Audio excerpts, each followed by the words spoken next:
All right, I said I was gonna come out here and do this, so I wanted to put a video up about it.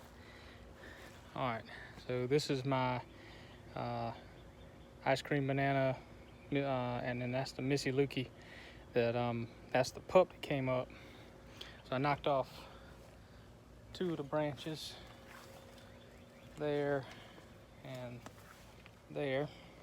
So I just got 3, and I'll leave it like that until I get another one coming up through here. And once I get another one up through here, because this one just came out today, and I'll knock that one off. All right, then I got this down here. This little Missy Lukey down here is about, I don't know, 3 feet tall. And it's doing well. I knocked a few of the branches off of it. But then looky here. That's the stump of the one that didn't make it. But look at that. It's a pup. So I'm gonna dig that up at some point, and probably tomorrow dig that up. My weeds are a little bit out of control because I can't get in here with my field and brush mower. It's out of commission, so excuse the mess. But anyway, just real quick, you can see the tomatoes, and I'm 6 feet tall, and if I hold this straight out, you can see this thing's about 5 feet tall. But look at the tomatoes back here. Let's see if I can get there, back in the back there. I'll show them to you. So this one's a pink Brandywine that I mean, it's got tons of blooms on it, but it's already out the top of the cage, so I'm gonna have fun tying it up to the building here. This one is a I had them all labeled. I think that's some Paul Robeson there. Yeah, that's Paul Robeson. And then this one is a Cherokee Purple. Yeah, that's Cherokee Purple there. So it's got some little Cherokee Purple tomatoes on it, and it's got a bunch more blooms at the top. See, they don't seem to want to bloom down at the bottom, where it would be helpful. But I still got, 6 or 10 down there, so that's not bad. Then this one is I'll think of it in a minute. It's like a Roma type tomato. And then this is a black cherry, and I got a bunch of cherry tomatoes on it. And this one's probably about 5.5 feet tall. Bunch of blooms. And you can see this one, they've got drip irrigation that runs underneath each one of them. It's just one line of drip irrigation. This one is a yellow pear. You can see the pear shape. So, bunch of tomatoes coming on that one. We got more coming up top too. So that's looking good. This one is a sun gold. This one here and in our other garden, main garden, are doing really well. Those aren't quite ready to harvest. You can see I've already taken a few of them off the back side. Those aren't quite ready to harvest. Those are. You can see we took the ones off the front side already. But it's still setting tomatoes all over it. It's got a bunch more out there. That thing's about 7 feet tall now. Then here's my little chimney tomato container garden. I got some Swiss chard here. I don't know what it's supposed to look like and how I'm supposed to do anything with it, but anyway, that's what that is. I got a bean plant back here that really hadn't done much down there. And of course this blue Scotch kale is just going crazy. I tore some of these little ones off down here and ate them. God almighty, they're good. Then I got down here, see coming out here is a Congo watermelon. So those will grow out everywhere. Then I got one little bean plant here that's making some beans, so I'm doing well. And there's another bean plant back here making some beans. I got some, that's an herb. I can't remember what kind of herb it is. But anyway, it's doing well. So that's that. And this is all just in my backyard. Then I got all these tomatoes. Y'all can see down the line. Now this was cabbage, but it's bolting. I guess it's too hot, but I mean it's pretty tasty. But and then there's a cocoa tree. Lead Farmer 73 gave me that one. It's the last one I got left. Lead. The rest of them all bit the dust. So we got some tomatoes in here. None of these have started to fruit yet. Looks like I got some blossom end rot problems. Is that a blossom end rot? No, that's just a cat face. That's just cat facing issues. See, that one too. Cat facing issues and more cat facing issues. And you can see through there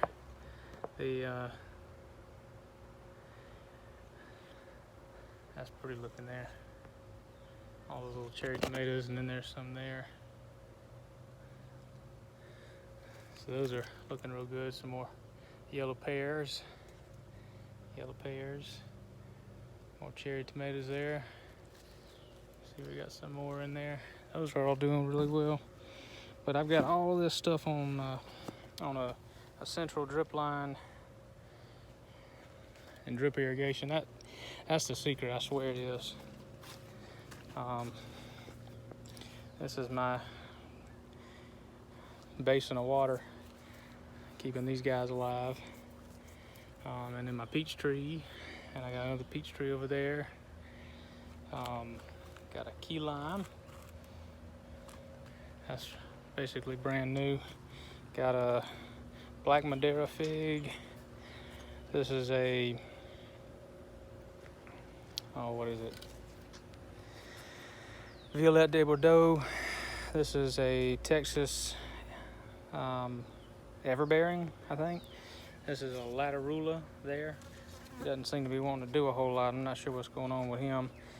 These two here I took off of a plant, and that one seems to be not doing well. I don't know what's going on with him. He's had water. I think we got maybe an issue, some kind of disease on that one. I'm not sure. But it looks like it doesn't have water, but y'all, it's had as much water as everything else out here, so I don't know what's going on. Then I got peppers. That's like a sweet pepper there. And that right there is a Pakistan mulberry. It has grown every bit of that except for about 3 inches. When it came in, it was about 3 inches tall. And it grew every bit of that, 2.5, almost 3 feet looks like, just in the last month and a half. So then I got a little garden over here for my wife with some foxgloves and some lilies and foxgloves. And I got some herbs and things throughout here. Oregano right there. Got some rosemary there. Rosemary right in the middle. And then other wildflowers and things. That's kind of her deal, is wildflowers. But then I got all my citrus around here. My lemon's kind of struggling. I think I went too big on the up pot. Anyway, trying to work it out, but I think it may have got some root issues when I did that. But also it's got some pretty sizable fruit on it. That one over there too. This is my Kishu mandarin there. Got the Easy Peel clementine there. You can see they're all, that's a calamondin there. This is a Bear's lime, maybe. Which one is that? Persian Tahitian lime, but it hadn't fruited yet. It's just been putting out new growth. All of this is new growth. The leaves smell amazing though. This is a Celeste fig from a cutting that I did last year, and I uppotted it this year. This is a let's see what kind that is. That's a not sure. I think that's going to be a Black Mission fig. This is another black mission fig there. This is an avocado I grew from seed. Took forever to grow from seed, but anyway, it's doing really well. That's a Chicago Hardy that I did. I put a brick on a branch, and the branch rooted in several places, and this is one of the lengths of it that rooted, and so it's, I don't know, 2 feet tall. That's another black mission fig in that little pot over there. I got a couple more black missions that I did like that.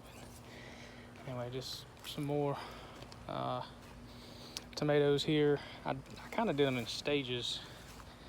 You can see my DR is out of commission. It needs a complete engine overhaul. I got gas and oil mixing together, and if anybody knows anything about engines, that's a whoa situation. So anyway, it needs to go on the trailer and go get worked on. But the tomatoes here are all a little bit younger. This is another Celeste fig from a cutting. Celeste fig from a cutting, and that's a black mission fig from a cutting as well. Led, you were asking people to do videos of doing cuttings. That Coco Coir, that's basically the way I do it. I use peat moss, but I think Coco Coir would work better. All right, so here's my strawberry row, which has a sizable gap because I had a bunch of them die. Say hey to the chickens. Say hey, chickens. I have been picking the blossoms off. Everything, and see, they got runners. I'll show you another runner in a second, but I've been picking the blossoms off. Everything I read said you need to let them get established because these were bare root when I planted them. So I've been going through, hurts my feelings. I've been going through and picking off the blossoms here. And it said, everything I read said, you know, do that up until about 1st of July, and then you can quit. I got borage planted for the bees, and they seem to love it. These are just little small plants, and the ones up front are 3.5, 4 feet tall, but they are just buzzing all around it. They love those things. So anyway, I told you I'd show you some runners. This plant here put out this runner, and it's already established another plant and another plant, and it's just gonna keep on going. It's just gonna keep on going and go on down the line. So, I mean, even if you don't have enough plants, they will keep on going. But these borage plants are pretty, and you can eat those blossoms and the leaves. You can eat the leaves. They say they taste like cucumbers. I think cucumbers taste like cucumbers. I'm not so sure that borage leaves taste like cucumbers. But anyway, you can put those. I saw one really cool way. You take the blossoms and you put them in an old-fashioned ice tray and make ice cubes with them in it. I thought that looked pretty cool. So that's what I got going on out there. See the bees? All right, where'd he go? Well, the chickens like it. All right, so these are my blackberries. I got a Natchez and an Arapaho, an Apache maybe. I can't remember. But having trouble getting water to these exactly. But you see, I didn't get good pollination on these. They're brand new in the ground this year. I'm not really worried about that. And you see kind of a funky pollination on these things. Some of them didn't get pollinated at all. And it's strange because my beehives are right there. So not sure what that's about. I've got borage over here as well. I'm trying to kind of seed it in the yard because apparently it'll kind of take over, and I'm absolutely okay with that where I'm planting it. Now look at these guys. Tomorrow morning I'm gonna go in this beehive and see what I got going on, but they are really bearding on this thing. That's the swarm that I caught early this year. So I'm gonna open that bad boy up and see what's going on. I added that top box, the third box up there, and they started doing this. So I'm not sure what's going on in there. I hadn't been in there in about 2 weeks, so we'll do that tomorrow. Those videos can be kind of boring, so I don't know if we're gonna film that or not. All right, so over here I've got my plums. This is kind of my plum orchard over here. So this is a elephant heart plum. I dug that one up this year from the mountains. I wanted to bring it with me. We're getting rid of that place. And anyway, I dug up, well, I showed y'all that video. So anyway, it's doing well. It's already putting out. I mean, y'all can see. It dropped all the fruit. When I brought it home, it dropped all the fruit, which is fine. But it's putting out new, I mean, that's a foot of new growth there, and that's all new growth, and that's new growth. So it's establishing itself here, and they like this area. I mean, look at this. This is all new growth from this year. This is a Santa Rosa plum, but from here to here is all, I mean, that's 4 feet lateral growth. So that's looking really good. I suspect that's gonna have a good many plums on it for me next year.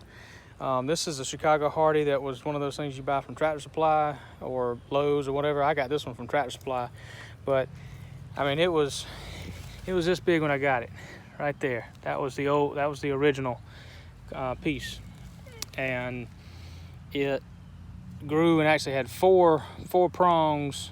One of them came out this way, and I had one of these bricks on it, and that's what you saw in those cups over there. But this is, I mean, I'm in the second growing season, and every branch that I have has fruit on it. That one's kind of weird looking. I'm not sure what's going on. That's like it had a baby or something, or tried to eat one. But anyway, they're doing well. So, you know, probably 15 or so figs on that tree. I didn't show it to you, but my main Celeste fig over there that belonged to my grandmother must be 250 to 300, maybe 400 figs on that tree.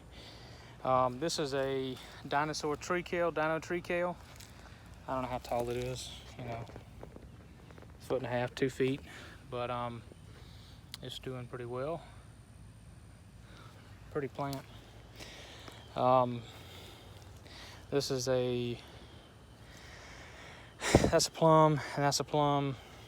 Both plum trees. This is a Satsuma, and this is a Chickasaw plum. This is my Pleury tree, Pleury. Not sure how you say it. But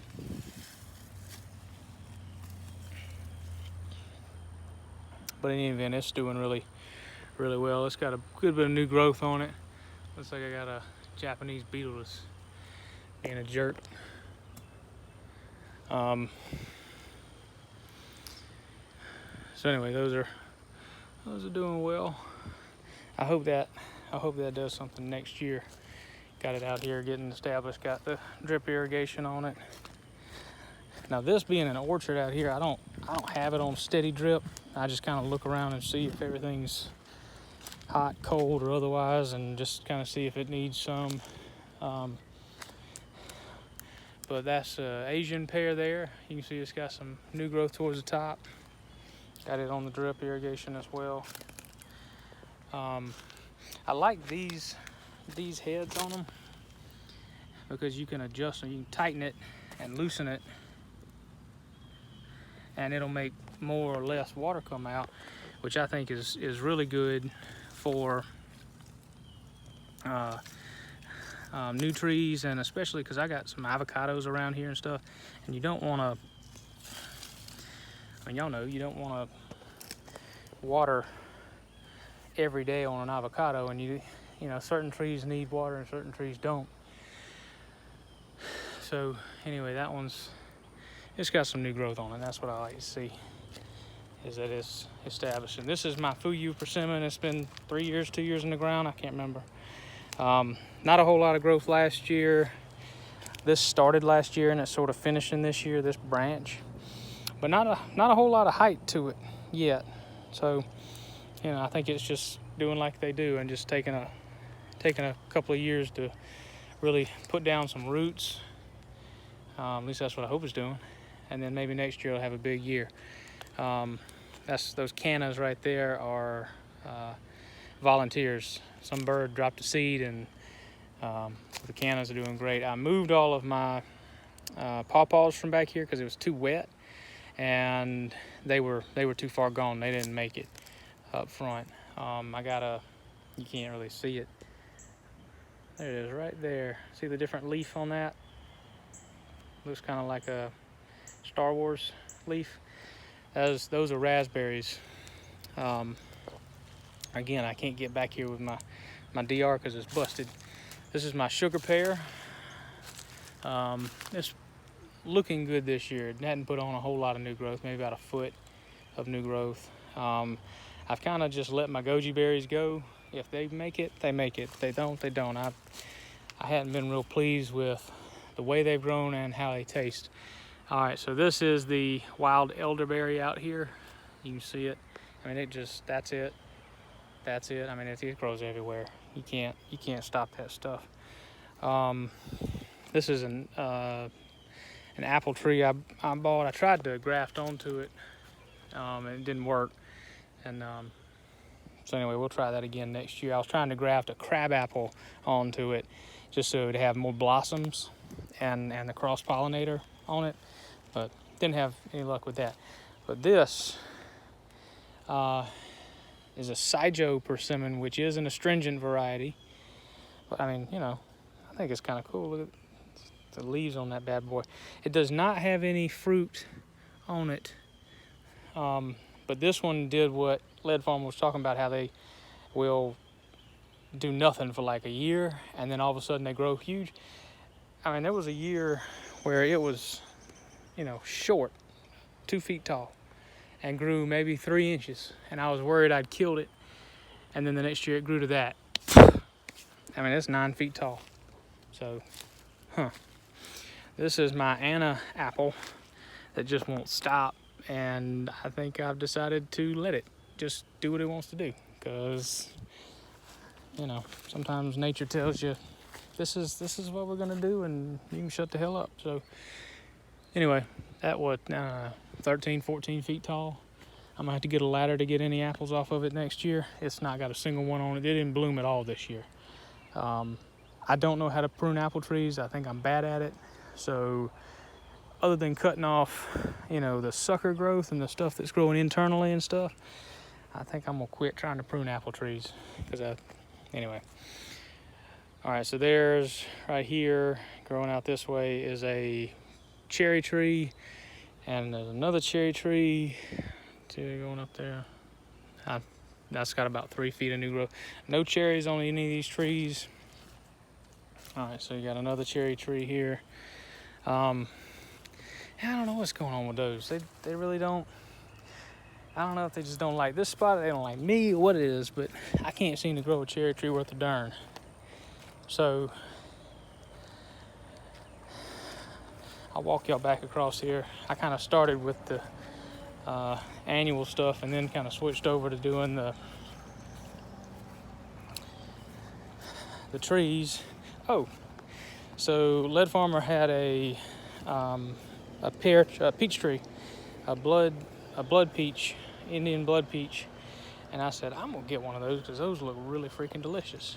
So I did, and I planted it, and I picked all the blossoms off of it at the beginning of the year, and it is just going gangbusters.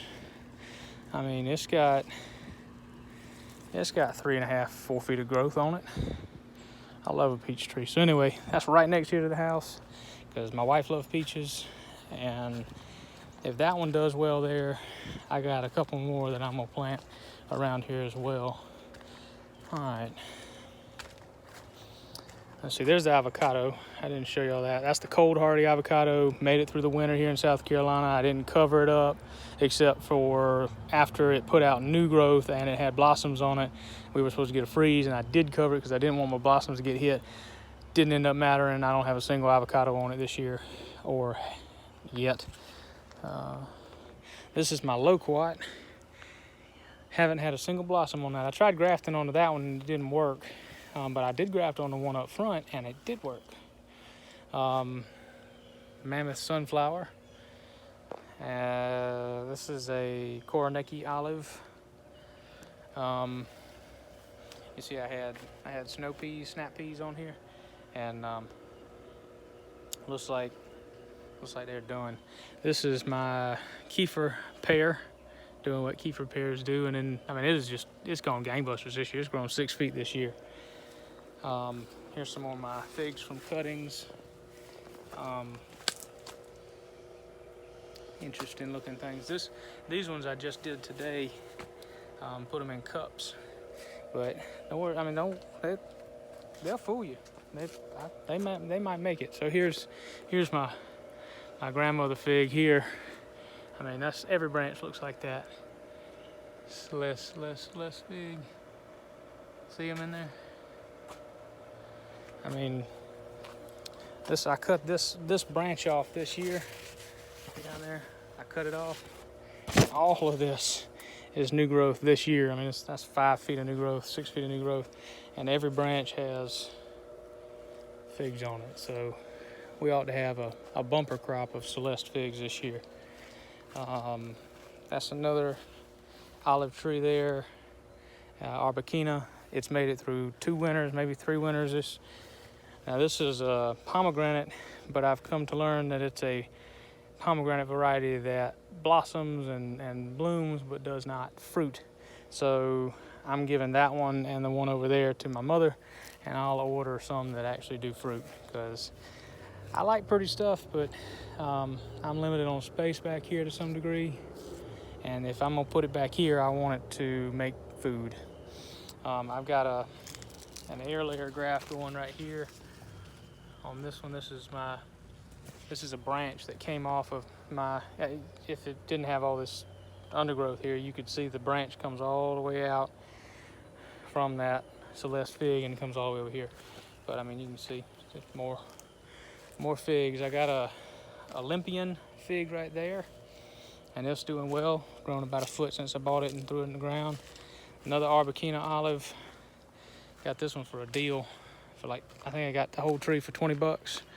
Hadn't grown a whole lot since I bought it, but and it hadn't produced any fruit, but it's still a pretty tree. I need to put some more mulch on it and maybe some cow manure or something, and just give it a boost. More dino tree kales. See, I did those from seed. I got drip irrigation on them. Those are some of the elephant ears that Lead Farmer gave me a couple years ago. Doing really well. Now this Arbequina olive I bought at Lowe's the other day. I mean, that's what I like to see right there.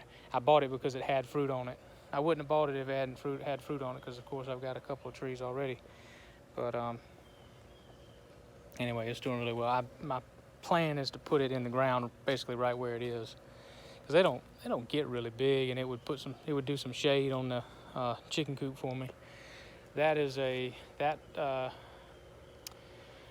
tomato plant came up by accident. So it's just a volunteer plant. So here's my useless rooster. Y'all, if you could smell these, those are some my grandmother planted. Man, oh man, that's how a rose is supposed to smell. All right, so that's basically a full tour. I didn't take you in the front yard, but that's the backyard. So y'all have a good night.